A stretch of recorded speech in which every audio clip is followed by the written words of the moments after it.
The halls of Xavier's School for Gifted Youngsters were cloaked in a heavy silence, the usual lively chatter of students replaced with muted whispers and the faint sound of footsteps. The loss of Sam and Pyotr weighed heavily on everyone.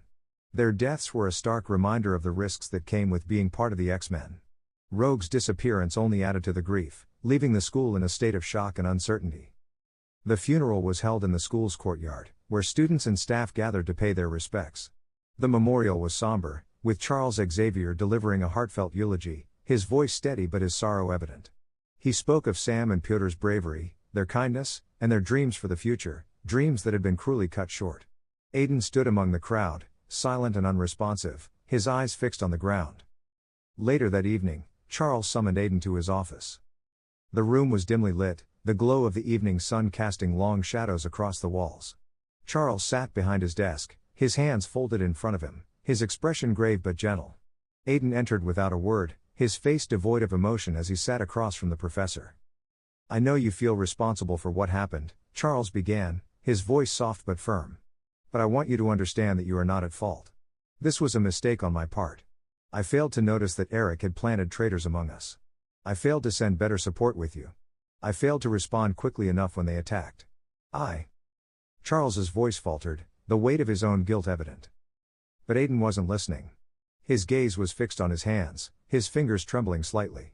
His mind replayed the events of the mission, the blood, the screams, the look of betrayal in Amara and John's eyes, and the lifeless bodies of his fallen friends. "I need to be stronger," he muttered under his breath, his voice barely audible. Charles paused, leaning forward slightly. "Aiden, please, don't blame." Before Charles could finish, Aiden abruptly stood up. His chair scraped loudly against the floor as he turned toward the door. Charles opened his mouth to say something, but the words caught in his throat as he saw the storm brewing in Aiden's eyes.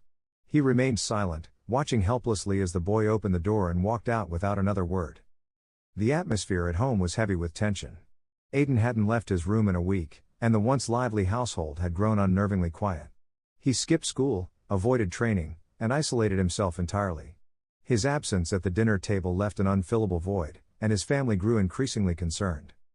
In the dimly lit dining room, Evelyn, Aiden's younger sister, pushed her food around on her plate. She had just turned 9 and had recently started attending a regular public school since her mutant powers hadn't manifested yet. Looking up at her mother, her voice was soft but trembling with worry. "Mom, is brother Aiden going to be okay?" Lucy, Aiden's mother, forced a reassuring smile, though the worry in her eyes betrayed her. "Sweetie, Aiden just needs a bit of time. He's going through a rough patch, but he'll be okay. I promise." Eve nodded reluctantly and excused herself, retreating to her room. As soon as she left, Jason, Aiden's father, let out a frustrated sigh, setting his fork down with more force than necessary. "I don't like this, Lucy," Jason muttered, his voice thick with anger. Lucy sighed, trying to remain calm. "I know, Jason. I know." "No, you don't," Jason snapped, his voice rising. "He wanted this, Lucy. He wanted to be a hero, to use his powers for good. But he's 14. 14. What the hell were they thinking, sending kids on a mission? Is Charles out of his mind? 3. Lucy lowered her gaze, her own guilt and frustration bubbling beneath the surface. "Jason, it wasn't supposed to go like that. Don't you dare defend him, Lucy." Jason interrupted. "He let kids, our kid, go on a mission that got people killed. That could have been our son, Lucy. Dead. Our boy." Lucy's lips quivered as she tried to respond. As a member of Xavier's school, she felt the weight of responsibility for what had happened. The deaths, the trauma her son endured, and the terrifying realization that Aiden could have been among the casualties, it was a lot to bear. "He saved his friends, Jason," Lucy finally said, her voice breaking. "I didn't want this for him either. I begged him to reconsider, but he wouldn't stop. He wanted this life. He may have lost this time, but the others lived because of him. I don't like it, Jason. I hate it. But it's his choice. If I try to take that away from him, I'll lose him in a different way." Jason sighed deeply, rubbing his temples. As a SHIELD agent, he knew the dangers of a hero's work all too well. He'd faced death more times than he cared to admit, but knowing his son had chosen the same perilous path made him feel helpless. "I know, Lucy. I know. It's just..." His voice trailed off as he struggled to find the words. Upstairs, in the silence of his room, Aiden sat cross-legged on the floor, his eyes scanning hastily scribbled notes and sketches spread across the desk. The dim glow of a lamp illuminated the clutter of diagrams, battle strategies, and detailed analyses of the mission. To the outside world, it seemed Aiden was mourning, crying over the loss of Sam and Pyotr, retreating into himself out of grief. But in truth, he wasn't mourning at all. He was strategizing. Every moment of the mission played on a loop in his mind. Every failure, every hesitation, every misstep, he dissected them all. What could he have done differently? How could he have prevented their deaths? How could he have been stronger? This wasn't about sadness. It was about weakness. His weakness. His jaw clenched as his fingers traced the lines of a detailed map he'd drawn of the mission site. In his mind, plans were already forming. I'll get stronger. I'll train harder. I'll find Rogue. I'll kill Juggernaut. The fire in his eyes was unyielding, fueled by a mix of guilt, rage, and an insatiable thirst for vengeance. There was no time for tears. There was only the drive to ensure that next time, there wouldn't be a failure. This wasn't mourning. This was preparation. Still lying on his bed, Aiden sighed and stared at the ceiling. He had avoided opening his system notifications throughout the week, dreading the reminder of his failures. But now, the curiosity and necessity outweighed the fear. He opened the system interface, and the glowing blue screen appeared before his eyes. The notifications he had neglected during the battle began to populate the screen. Mission: save the trapped mutants and defeat the guards. Awards: experience points. Failure condition: death. Mission changed. Due to the circumstances, the mission has changed. New mission objective: survive. Survive the attack from Juggernaut and Frenzy and save as many of your team as possible. Failure condition: death. Mission accomplished. You have survived. 2 of your allies died. 2 of your allies changed allegiance. 1 of your allies has been kidnapped. 5 of your allies have survived. Rewards: 250,000 EXP, unlocks 2nd generation Dragon Slayer magic. Minus 50,000 EXP for losing 2 allies, to death. Minus 50,000 EXP for losing 2 allies, to betrayal 3. Minus 25,000 EXP for losing 1 ally, to kidnapping. Plus 50,000 EXP for killing Frenzy. Equals 175000 EXP. Aiden's eyes lingered on the words. Each loss felt like a knife twisting deeper into his chest. The deaths of Sam and Pyotr, the betrayal of 2 others, and Rogue's kidnapping all weighed heavily on his heart. The numbers didn't feel like they could ever justify the lives lost, but his jaw tightened as he read the final reward, 175,000 EXP. This wasn't about satisfaction or relief. It was about using every ounce of that experience to become stronger. Strong enough to ensure this never happened again. Strong enough to save Rogue. Strong enough to make Juggernaut and the traitors regret the day they crossed him. He sat up on the bed, his fingers trembling slightly as he navigated to the Dragon Slayer tab. 2nd generation Dragon Slayer magic. The words glowed faintly, signaling that the skill was now unlocked. He clicked on it, eager to see what had changed, what new power he could wield. A list of abilities and enhancements appeared before him, each more impressive than the last. 1. Stats. Level: 32 greater than 49. Exp: 247,953, 14,535 until next level. Extra stats: 17 greater than 0. Strength: 25 greater than 28 greater than 33. Agility: 20 greater than 23 greater than 25. Endurance: 15 greater than 18 greater than 20. Magic: 23 greater than 26 greater than 31. Resistance: 15 greater than 18 greater than 20. Charm: 11 greater than 14 greater than 15 1. Dragon Slayer Affinity: 3. Generation 1. Fire: 100%, Dragon Force, greater than Purgatory, 10%. Sky: 100%, Dragon Force, greater than Gale, 40%. Iron: 80%. Sage: 10%. Law: 00% too. Earth: 00%. Water: 07%. Generation 2. Darkness: 10% 1. White: 04% 5. Lightning: 07%. Poison: 00%. Wood: 07%. Looking at his stats, Aiden felt a sense of clarity amid the chaos. The system reflected his progress, the evidence of his battles etched into the numbers and percentages. Aiden sat at his desk, scribbling notes in his journal, laying out a detailed plan to push himself beyond his limits. His eyes were sharp, his thoughts moving like clockwork as he identified priorities. First things first, he thought, tapping the pencil against his chin. Iron needs to reach Dragon Force. It's already at 80%, and boosting it will round out my physical offense and defense. After that, I'll focus on Earth and Water for versatility. Defense and counterattacks will benefit most from those. 2. His gaze flicked back to the stats for Generation 2. Darkness and White drew his attention. Those two can be deadly together. Shadow for infiltration and quick strikes, White for utility and support. They'll give me more options in team missions, if I ever trust a team again. He paused, taking a deep breath before shifting his focus to Lightning. Speed and mobility, critical in battle. I need to master it for both offense and escape tactics. With his priorities set, Aiden flipped to a fresh page and began sketching out a training schedule. Training plan. Iron Dragon Slayer Magic. Achieve Dragon Force by dedicating 2 weeks to intense strength training and endurance sparring. Include meditation to strengthen the mental connection with Iron Affinity. Earth and Water Magic. Combine elemental training with situational drills. Defense barriers, adaptability tests, and simulated battlefields. Target, raise both affinities to 30% within a month.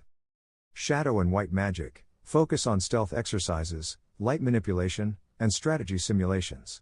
Pair infiltration practice with combat scenarios to create synergy between the two. Lightning Magic. Intensive speed drills, reaction training, and mobility exercises. Daily goal. Improve agility by 10% within the next 3 weeks. He glanced over his plan, satisfied with the progression. No more hesitation, he muttered, gripping the edge of his desk. If I want my revenge, then I can't stop moving forward. I'll become the strongest man this world has ever seen. The cool night air greeted Aiden as he stepped out of the house, the faint hum of distant traffic the only sound breaking the silence. He glanced at the digital watch strapped to his wrist. 2 a.m. A bit late, he muttered under his breath, a wry smile tugging at his lips. But time doesn't matter. Not anymore. The moon cast a pale glow over the streets as Aiden adjusted the bag slung over his shoulder. Inside were his training essentials, a few weights, resistance bands, and his trusted notebook filled with strategies and spells he planned to refine. His steps were steady, purposeful, as he made his way to a familiar destination. The abandoned warehouse stood at the edge of the city, shrouded in darkness. The building's worn exterior bore scars of time and neglect, yet to Aiden, it felt like a sanctuary. This was where his journey had begun, where he had taken his first steps toward mastering Dragon Slayer magic. He pushed open the rusted door, the creak echoing through the cavernous space. Dust motes danced in the moonlight streaming through shattered windows, and the faint smell of rust and oil lingered in the air. Aiden dropped his bag near a stack of old crates and looked around, his expression hardening. Back to the basics, huh? He clenched his fists, a spark of determination igniting in his eyes. All right. Let's get going. The warehouse became Aiden's entire world for the next 2 weeks. Day after day, he pushed his body and mind to their absolute limits, ignoring the endless calls and messages from everyone he knew. His phone sat forgotten in a corner, buzzing occasionally before going silent. He didn't need distractions, not now. With his training plan established, Aiden focused on achieving one goal: perfection. Aiden knelt in the corner of the warehouse, a jagged piece of rusted iron in his hands. The sharp metallic smell filled his nostrils, and his stomach churned at the sight of the chipped, corroded surface. He gritted his teeth, closed his eyes, and bit down. The taste was vile, like chewing on a mix of battery acid and blood. He gagged but forced himself to swallow. How the hell does Gajiel do this with a smile? He muttered, his voice muffled by another piece of iron. The process was slow, grueling, and disgusting, but as he consumed more iron, he could feel the magic responding. His body felt sturdier, his strikes sharper. Every bite brought him closer to mastery, even as his taste buds begged for mercy. Moving on to Earth Dragon Slayer magic, Aiden crouched near a patch of dirt he'd dragged in from outside. The sight of it didn't inspire much confidence. Dirt. Great, he sighed, scooping a handful into his mouth. It was gritty and dry, coating his tongue and throat. He powered through it, eating handful after handful until he felt the faint stirrings of earth magic within him. 7. Water was easier by comparison. He chugged bottle after bottle, letting the liquid magic flow through him. He started experimenting, creating small whirlpools and blades of water, refining his control with each attempt. The fluid nature of the element made it versatile, but also difficult to contain. Shadow and white magic presented an entirely different challenge. Unlike iron or dirt, they weren't tangible objects he could simply consume. They required focus and precision. For shadow magic, Aiden dimmed the lights in the warehouse and concentrated on the darkest corners. He visualized the shadows as a substance he could mold and consume. Slowly, tendrils of darkness slithered toward him, and he opened his mouth to absorb them. The taste was cold and bitter, like drinking ink, but the magic resonated with his movements, allowing him to vanish into the darkness momentarily. White magic, however, was far trickier. It wasn't just about light, it was about consuming the essence of purity and illumination. Aiden spent hours meditating in beams of sunlight, absorbing slivers of white energy bit by bit. He noticed that anything white, even mundane objects, carried traces of the magic he could draw upon. This could be incredibly versatile, he noted in his journal, sketching potential uses for both shadow and white magic. Lightning quickly became Aiden's favorite. It was wild, untamed, and exhilarating. He set up a makeshift generator in the warehouse, letting it spark and crackle as he practiced absorbing the electricity. The sensation was unlike anything else, sharp and tingling, coursing through his veins like adrenaline.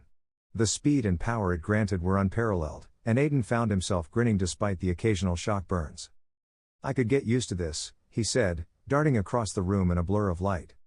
Aiden stood amidst the remnants of the abandoned warehouse, his mind racing with possibilities. The past weeks had been grueling, each day dedicated to mastering the various Dragon Slayer magics he had acquired. Now, as he prepared to increase his versatility, he contemplated how to combine these elements to maximize his combat effectiveness. As such, he pulled out his notebook and started to scribble his ideas. First things first, fire and lightning. Natsu's lightning fire dragon mode was a game changer, Aiden mused, recalling the moves of the legendary Dragon Slayer. Combining the destructive force of fire with the speed of lightning could create devastating attacks. He envisioned cloaking his fists in roaring flames, then infusing them with lightning to enhance both power and speed. The searing heat combined with electrifying velocity would make for formidable close-quarters combat techniques. Now on to iron and shadow. Gaejiel's iron shadow dragon form allowed him to merge the solidity of iron with the intangibility of shadows, Aiden thought, considering the defensive and offensive capabilities this combination could offer. By hardening his skin into iron and using shadows to obscure his movements, he could become a nearly indestructible and elusive opponent. This duality would enable him to withstand heavy attacks while positioning himself strategically in battle. Next up, sky and water could be a great combination. Wendy's Sky Dragon Slayer magic grants healing and support abilities, Aiden reflected. Combining it with water could enhance those properties, allowing for restorative techniques with greater versatility. He imagined creating soothing mists infused with healing properties, capable of revitalizing allies and himself during prolonged engagements. This combination could also provide offensive capabilities, such as high-pressure water jets guided by wind currents. Now let's see if the new magics can work with each other. The synergy between earth and water can manipulate terrain to my advantage, Aiden noted, recalling how these elements could be combined to create mudslides or quicksand. By liquefying the ground beneath his enemies, he could trap them or alter the battlefield to restrict their movements. This strategy would be particularly effective in controlling the pace and flow of combat. Of course, I can't forget the Shadow and White's great synergy. Sting and Rogue demonstrated the potency of combining light and shadow, Aiden remembered. The contrast between the two can be harnessed for unpredictable and powerful attacks. He contemplated creating blinding flashes followed by swift, shadowy strikes, overwhelming opponents with the sudden shifts between brilliance and darkness.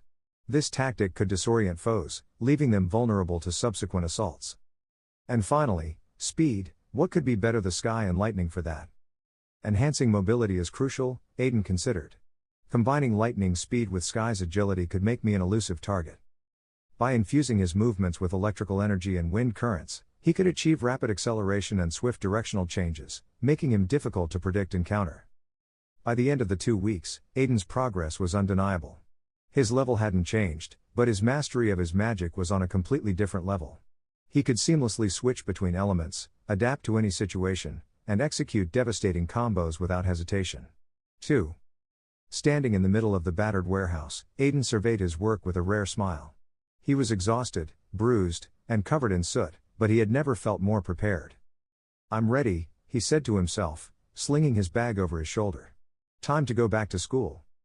Aiden quietly stepped into the house, the faint creak of the door announcing his return. He barely had time to close it behind him before he noticed the dim glow of the kitchen light spilling into the hallway. There, sitting at the table with his hands clasped tightly together, was his father, Jason Blake. Aiden sighed. He could tell by the tension in Jason's posture that this wasn't going to be a casual conversation. With measured steps, he walked into the kitchen and took a seat across from his father. "Son," Jason began, his voice steady but tinged with emotion. "Father," Aiden replied, nodding respectfully. Jason hesitated, as though searching for the right words. Finally, he spoke, his voice raw and unfiltered. "I want to talk about the events that have happened recently. To be honest, I'm not sure what I want to say. I know I try my best to be a good father to you, but knowing you've been hurt makes me think that I'm responsible for that." His voice faltered slightly, leaving a bitter taste in his mouth. "Dad. It's not your fault. But Jason cut him off, his hand rising to silence his son. No. Don't smooth this over for me. I'm a SHIELD agent, and your mom is a mutant who works for Xavier's school. We're both far beyond normal, yet our son is stronger than we are. Braver. More mature." Jason's voice grew heavier with each word. "Aiden, I didn't approve of you becoming a hero, or anything like that, but I didn't stand in your way. Because I believe in you, son. I know you will be a hero one day." Jason's hands tightened into fists as his voice cracked. "But as your father, I have the right to be afraid for you, don't I? I deserve to shout at my son, to tell him to stay out of danger, to not risk his life for others. Because He paused, his gaze locking onto Aiden's. "Because we love you." Aiden lowered his head, his chest tightening as emotions swirled within him. Back in his previous life, he'd never had a family like this. Jason and Lucy had become his anchor, their love and care for him something he cherished deeply. Raising his head, he met his father's eyes. "Dad, you do have that right. And I wouldn't argue against it. If I were a parent, I probably wouldn't allow it either. But I'll tell you this here and now, I am different. I have many objectives and goals in this life that you simply can't stop me from pursuing." His voice grew firm, resolute. "I can't promise you that I'll come home unscathed every time. I also can't promise you that I'll live. Honestly, I see a future where no one is my equal. But I can't guarantee that either. What I can promise, what I can guarantee, is that your son will become the greatest hero, and I will make you proud. That, I promise." 1. Jason stared at him, his heart warring between fear and pride.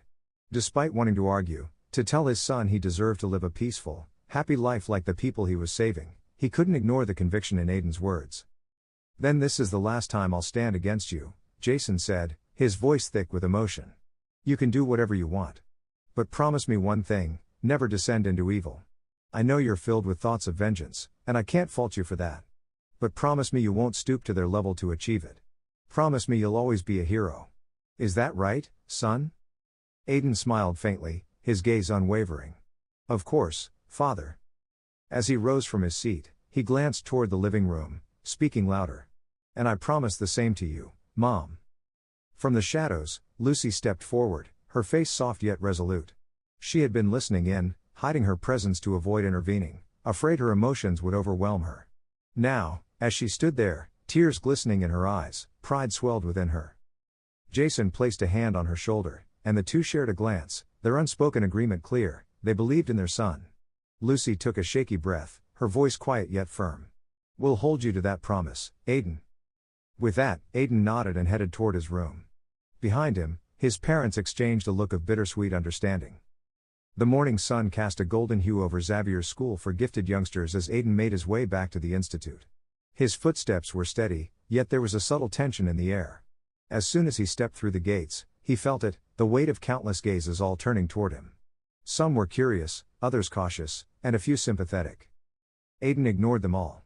He wasn't here to entertain whispers or pity. His destination was clear. He strode toward the training facility, where his team would be. His pace quickened as he neared the doors, his mind briefly flashing back to the chaos of the recent mission.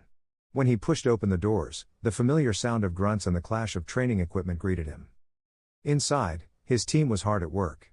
Noriko's electric surges lit up her sparring area, Jubilation was testing her precision with energy bursts, Bobby was sculpting ice formations with focused determination, and Kitty was practicing her phasing technique.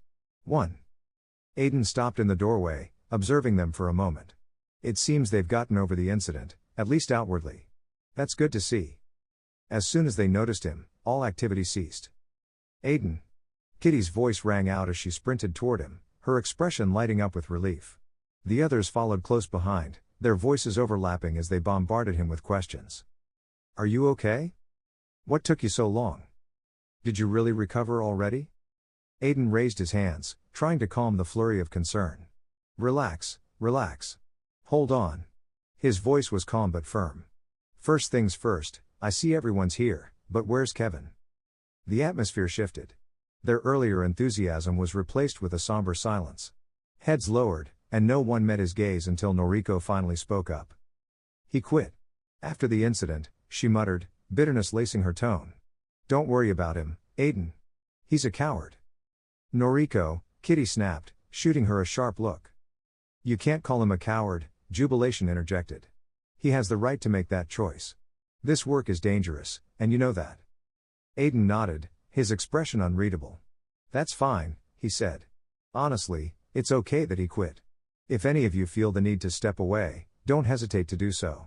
Don't feel ashamed of it either. This work is dangerous. You're all young, and you deserve to choose the future you want for yourselves. The room fell into a contemplative silence. For a moment, no one spoke. But Aiden could see it, the flicker of determination in their eyes. None of them were backing down. Kitty stepped forward, her voice steady but emotional. We're all young, Aiden. You too. And yeah, it's scary and dangerous. But our friend is still out there. Rogue is out there. We don't even know what those bastards are doing to her. We need to get her back. Noriko's fists clenched, sparks of electricity crackling in the air. Not only that. We need to make them pay. For Pyotr and Sam. Those bastards killed our friends, and we could have died too. We can't back down now. Bobby looked down, his voice quieter but heavy with anger. And John and Amara. Let's not forget about them. I thought they were our friends. But they betrayed us. They're just as responsible for what happened as Juggernaut and Magneto. Jubilation stepped forward, her energy flaring briefly as she crossed her arms. She locked eyes with Aiden and spoke decisively. Well, leader. What's our plan? Let's be honest, Aiden, we know you. You haven't been mourning for the last 3 weeks, right? You've been planning. You have a plan for revenge and for getting Rogue back. 1. The fire in their words struck Aiden. Despite their pain and fear, their spirits were unbroken. They were ready to keep fighting. Aiden smirked, his confidence unwavering as he looked at each of them. Well then, he said, his tone of amusement. I guess I don't really need a motivation speech for you, do I? All right, first things first, here's the plan. Aiden sat in the leather chair across from Charles Xavier's desk, his posture composed but his gaze sharp. The room was silent, save for the faint hum of the school's activity beyond the walls. Charles leaned forward slightly, his hands folded on the desk as he spoke. I'm glad to see you've returned, Aiden, Charles began, his tone calm yet firm. I hope that, now you're back, things can begin to settle. You and your team won't be assigned to any new missions for the time being, but you're welcome to continue your training as usual. Aiden nodded politely but wasted no time responding. I appreciate you letting us keep training, but my team isn't looking to sit on the sidelines. They want in on the mission to rescue Rogue. He leaned forward, his tone more resolute. You say you hope things go back to normal, but let's be honest, they never will. Not while a member of our team is still missing. Charles's expression hardened slightly, his brows furrowing as he regarded Aiden. Aiden, you know I can't allow that, he said firmly. I can't risk the lives of an inexperienced team, especially now that we've discovered there were traitors among us. Amara and John are gone, but we have no way of knowing if Eric has other spies within the school. Hearing this, Aiden suppressed a scoff, rolling his eyes inwardly. I expected as much. Guess we'll have to handle this ourselves. Fine, he said aloud, his tone clipped. But at least keep me updated. I need to know if there's any progress on finding Rogue.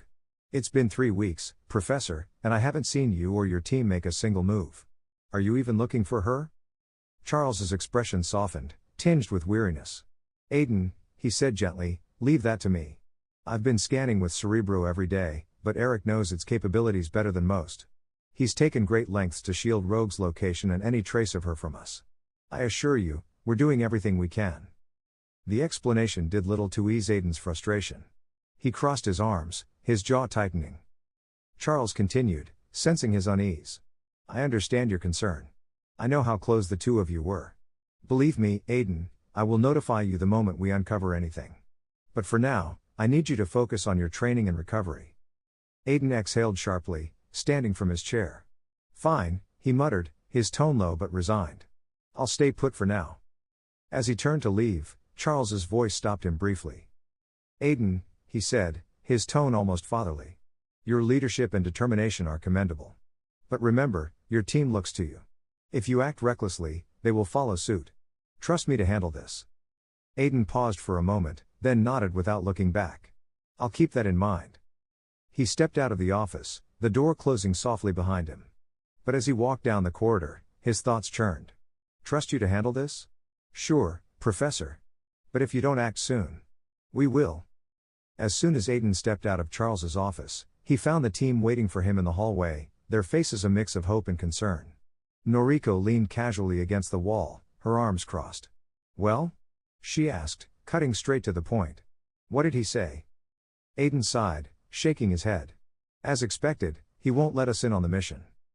Kitty stepped forward, her expression tense. What about Rogue? He claims he's been searching for her with Cerebro but hasn't found anything. Either he's keeping us in the dark, or Magneto is smart enough to stay off their radar. Honestly, I'm leaning toward the latter. Bobby clenched his fists, a grim determination settling over him. Then we stick to the plan? Exactly, Aiden said, his voice firm. But remember, we keep everything a secret from the others. If word gets out, it'll only slow us down or bring unnecessary attention. The team nodded in agreement, their shared resolve evident. Good, Aiden said, glancing at each of them. Now let's get moving. Later that night, Aiden and Noriko sat perched on the edge of a rooftop, their eyes trained on the dimly lit alley below.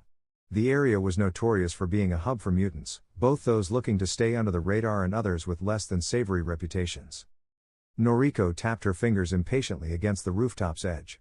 It's getting late, and there's no sign of him. Are we sure he's going to show up?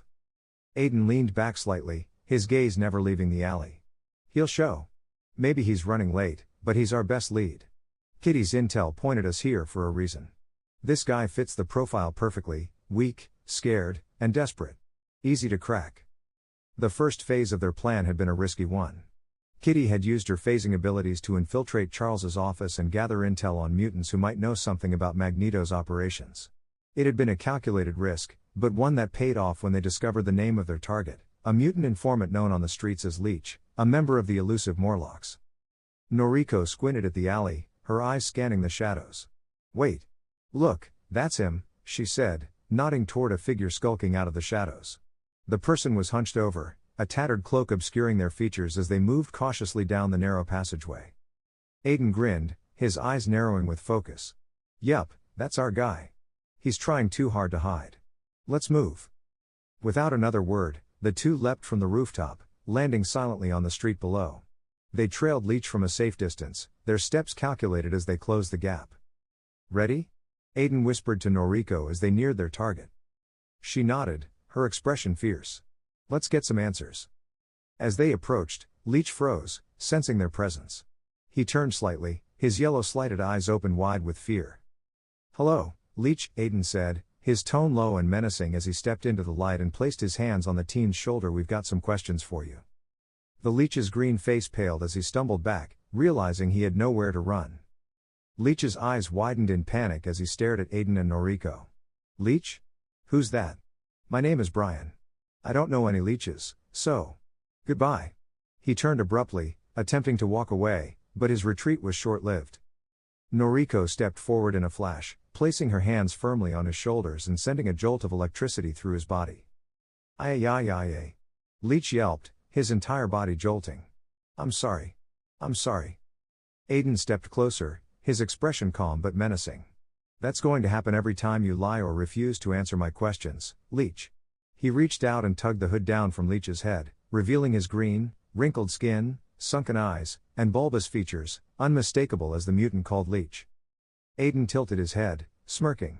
I don't think someone named Brian looks like this, anyway. Leech scowled, trying to muster some bravado. Hey, man, that's racist. Mutants have rights now, okay? We can coexist with humans and, Okay, I got it. Noriko withdrew her sparking hands, her expression impatient. Aiden crossed his arms and leaned slightly closer. First things first, we're looking for a group called the Morlocks.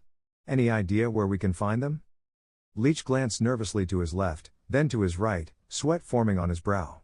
What Morlocks? I have no idea what you're talking about. Yeah.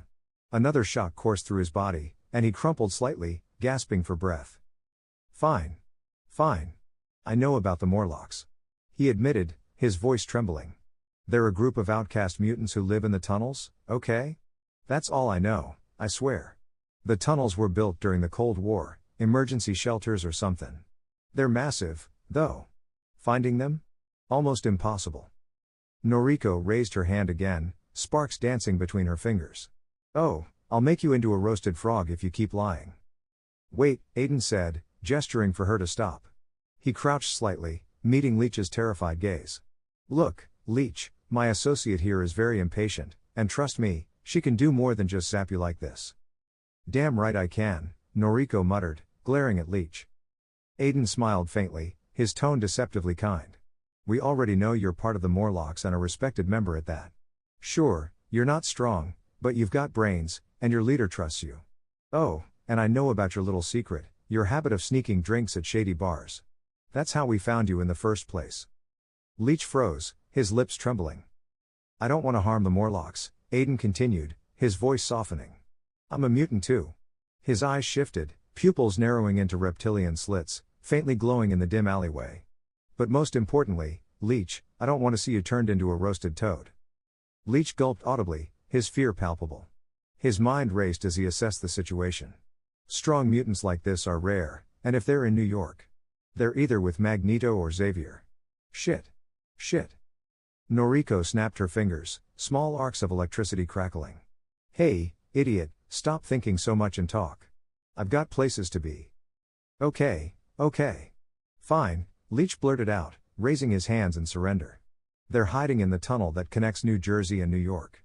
Honest to God. Look, I'm not strong, but some of the other Morlocks are.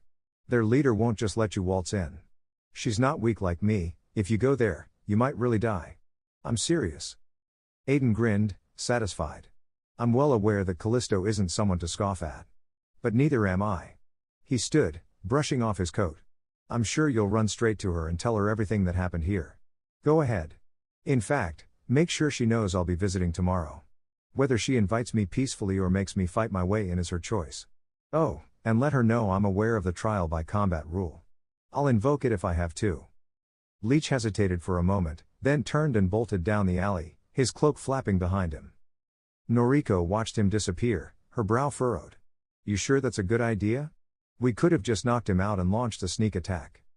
Aiden shrugged. Nah, I've got a better plan. The Morlocks aren't inherently bad mutants. I think we can work something out with them. Noriko smirked, but her expression quickly turned to frustration. Well, you've got time. I don't. Unlike you, some of us actually live at the school, and curfew's coming up. If I'm late, Storm will have my head. She turned to leave but paused, leaning in to kiss his cheek. Goodbye, Aiden. It's always fun hanging out with you. Before Aiden could respond, she was gone, sprinting down the street. Aiden rubbed his cheek, sighing. I forgot about her little games. Sigh. The group stood gathered outside the manhole that led to the tunnels. The dim light from a nearby street lamp cast faint shadows over their faces as they exchanged last-minute preparations. Aiden took a deep breath, scanning his team, Kitty, Bobby, Jubilation, and Noriko. All of them looked ready, their expressions a mixture of determination and anticipation. So, you guys will be good for tonight? Aiden asked, his tone steady but firm. Yup.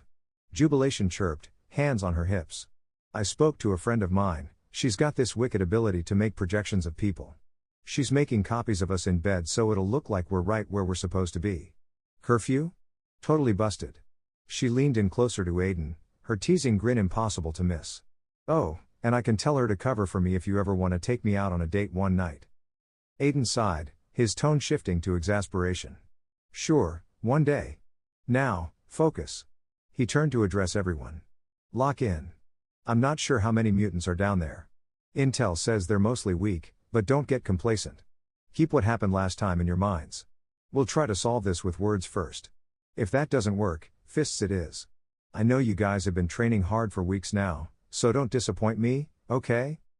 Everyone nodded in unison, the gravity of his words sinking in.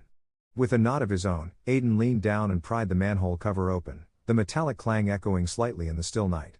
One by one, they descended the rusty ladder into the sewer. Noriko groaned as soon as she stepped onto the damp floor.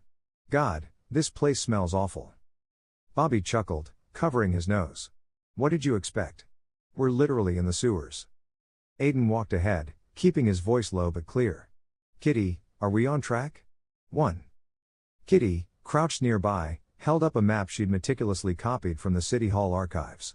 That's the way, Aiden, she said, pointing to the narrow staircase leading into the shadows below. Secret door just ahead. If the old city plans are right, it'll lead us straight to the tunnels. Aiden gave her a small smile. Good work.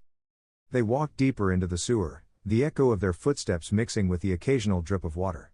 Eventually, Kitty stopped in front of a rusty metal door. This is it, she said, gesturing to the handle. With a creak, the door swung open, revealing a massive, dimly lit tunnel that stretched far into the darkness. Stay close, Aiden said as they stepped inside, the walls around them damp and lined with patches of moss. After walking for a few minutes, a figure emerged at the end of the tunnel. He stood casually, leaning against the wall, his reptilian features partially obscured by the shadows. Oh? The figure said, his voice tinged with amusement. So that little twerp wasn't joking around. Someone's really here asking for our leader, huh? Well, that's fine, I guess. He pushed off the wall, stepping into the dim light.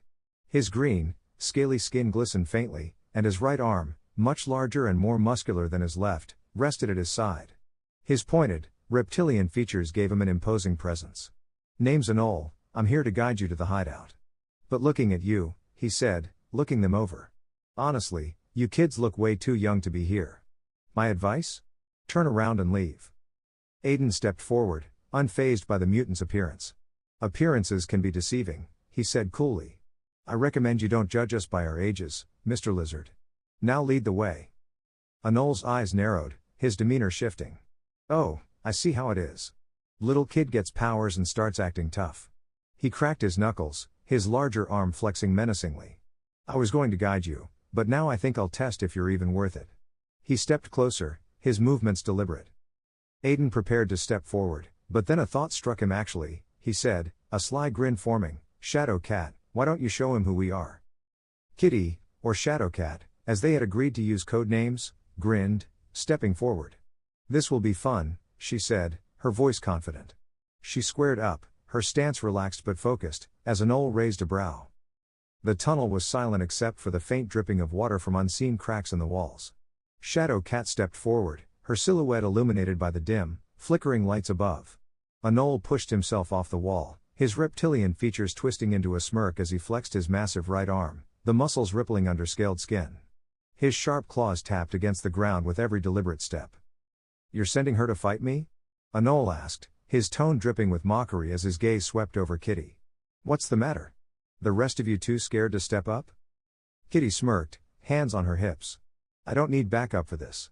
You're all scales and no bite, big guy. Anol chuckled darkly. Cocky little thing, aren't you? This won't take long. Without warning, he charged, his large frame surprisingly quick. Kitty waited until the last second before phasing through his outstretched claws. She pivoted smoothly, rematerializing behind him and aiming a kick at his exposed side. Anol spun, his massive arm intercepting her attack midair. He grabbed her leg, yanking her upward with ease. Gotcha! He growled, his teeth glinting in the low light. But Kitty slipped through his grasp like smoke, her body phasing just as his fingers tightened. She landed lightly on the ground a few feet away. Close, but not close enough, she taunted. Snarling, Anol lunged again, this time swinging his oversized arm in a wide arc. Kitty ducked and phased forward, slipping past his defenses and jabbing at his ribs. Her small fists hit home, and he stumbled back, growling in frustration. How are you this slippery? Anol spat, his claws gouging the concrete as he steadied himself. Practice, Kitty replied coolly, circling him. You should try it sometime. Anol roared and charged again, his strikes becoming wilder. Kitty dodged and phased through each one, her movements fluid and precise. She darted around him, her attack small but well placed. Each time she connected, it was with purpose, a hit to his knee, a jab to his wrist, a strike to his shoulder. This is embarrassing, Anol muttered under his breath's coming heavier now. How is a kid this good? As the fight wore on, Bobby leaned against the wall, his arms crossed as he watched Kitty dart and weave around her much larger opponent. She's really giving it to him, he said with a grin. All that training's paying off. Jubilation smirked, her eyes flicking between the fight and Aiden. I told you she was working hard. She's been phasing nonstop in practice, running herself ragged. Looks like it was worth it. She's definitely gotten faster, Bobby added. And smarter. Look at how she's baiting him. Jubilation laughed. Poor guy doesn't stand a chance. Shadow Cat's in a whole different league now. Anol was breathing heavily, his movements slower and less precise. He swung again, but Kitty sidestepped, his oversized arm slamming into the wall with a loud crack. Before he could recover, she phased through him, emerging on his blind side. Too slow, Kitty said, her voice tinged with mockery. Anol snarled and twisted, aiming a backhanded strike, but Kitty ducked and countered with a low sweep to his legs.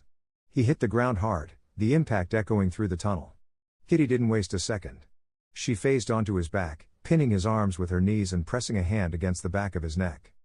Yield, she said firmly, her voice steady despite her rapid breathing. Anol struggled for a moment, his pride clearly wounded. He let out a low growl before going still. Fine. I yield, he grumbled, his tone begrudging. Kitty stepped off him and dusted off her hands as Anol pushed himself to his feet. She glanced back at Aiden, who was already approaching with a slow clap. Impressive work, Shadow Cat, Aiden said, a small smile tugging at the corner of his mouth. Looks like all that training's paying off. Kitty gave a modest shrug, though the pride in her eyes was evident. Just doing my part. Aiden turned to Anol, who stood with his arms crossed, his expression a mix of shame and reluctant respect. Well, Aiden said, his tone light but pointed, I think you'll be guiding us now, right? Anol exhaled sharply and nodded. Yeah. A deal's a deal. Follow me. The group fell into step behind him, their footsteps echoing softly as they ventured deeper into the Morlock's domain. The group trudged through the damp, musty tunnel, following Anol as he led them to the hidden Morlock hideout. The air was thick with the smell of mildew and something far less pleasant, and Noriko wrinkled her nose in disgust. Honestly, this place is a health hazard, she muttered, her voice dripping with disdain. You're telling me? Jubilation chimed in, adjusting her jacket. I feel like I need a hazmat suit just to breathe down here. Anol ignored their grumbling as he stopped in front of a solid, rust-covered door embedded into the tunnel wall. He knocked twice, and a small, square peephole slid open with a metallic scrape. Two suspicious eyes peered out at them. What's the password? A gruff voice demanded. Anol groaned, throwing his head back. She's, Mick, it ain't that serious. What's the password? The voice repeated, unyielding.